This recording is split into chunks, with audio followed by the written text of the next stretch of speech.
नमस्कार, धनश्री किचन मध्ये तुमच्या सर्वांचं खूप खूप स्वागत आहे। आज उपवास आहे माझा, त्यामुळे मी आज भगरीचा भात बनवणार आहे। तर म्हणलं ही पण रेसिपी तुमच्याबरोबर शेअर करावी। मी कशा प्रकारे भगरीचा भात बनवते।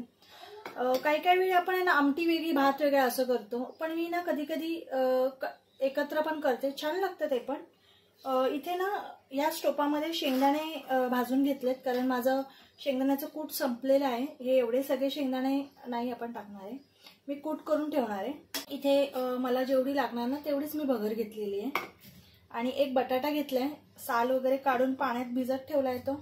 हिरव्या मिरच्या तिखट तुमच्या आवडीनुसार घ्या, मी इथे 4 घेतल्यात, मधून कापून घेतलेले आहेत। आपण भगर आहे ना गरम करून घेणार आहोत।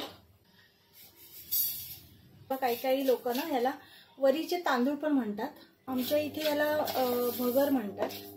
थोडी नाही गरम करून घ्यायची। बघा इथे ना 1-1.5 मिनिट झालेला आहे। भगर आहे ना छान अशी फुलते ती।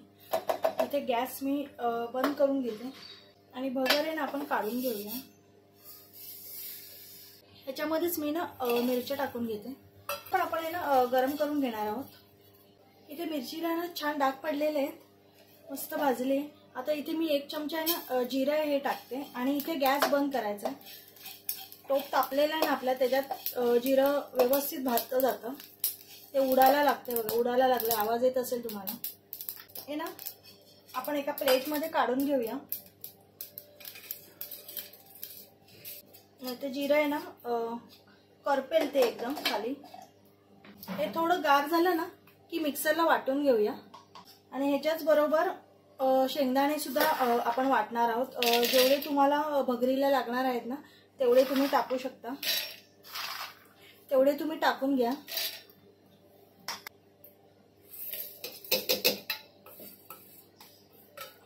एक 2 मिनिटं ठेवून आहे ना आपण हे वाटून घेऊया। इथे मी ना 1 पळी तेल टाकलेलं आहे, तुम्ही तुपात पण फोडणी देऊ शकता। आणि आपण हे शेंगदाणे, मिरची, जिरं वाटून घेतलेलं आहे। तुम्ही ह्याच्यामध्ये ना कोथिंबीर पण टाकू शकता जर खात असाल तर, मी नाही टाकत।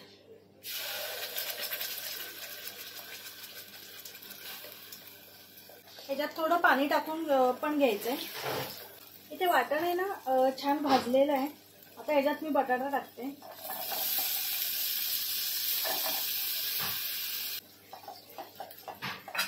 इथे मी ना शेंगदाण्याची सालं काढून थोडे शेंगदाणे घेतले, हे पण टाकून घेऊया। इथे चवीनुसार मीठ टाकायचंय। आणि आता आपण हा वरीचा जो तांदूळ आहे ना भगर, ही पण टाकून घेऊया। हे 2 मिनिटांना असंच हलवून घेऊया। इथे मिक्सरचं भांडं ना त्याच्यात पाणी टाकलेलं आहे ना ते टाकून घेऊया आपण। तुम्ही भगरीचा भात किती प्रमाणात घेतलाय ना त्यानुसार तुम्ही पाणी टाका। पण एक सांगते, भगरीचा भात हा ना एकदम मऊ आणि असा लापशी सारखा झाला ना की तो अजून छान लागतो। अगदी असा सुका कोरडा नाही करायचा आहे। मी नेहमी ना पातळच करते, त्यामुळे मी पाणी जास्त टाकलंय। तुम्ही तुमच्या आवडीनुसार जर एकदम सुका करत असाल नॉर्मल आपल्या भातासारखा तरी चालेल, कमी पाणी टाका। पण हा भात आहे ना असा चमच्याने आपण असं खातो ना सूप टाइप, तसा खूप छान लागतो। इथे ना 5 मिनिटं झालेली आहेत।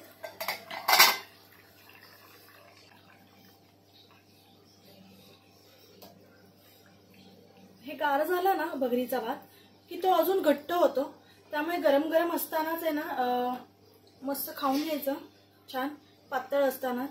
ह्याच्यातला बटाटा पण छान शिजलाय। इथे मी ना गॅस बंद करणार आहे। मोजून एक 5 ते 7 मिनिटच मी ठेवून घेतलेलं।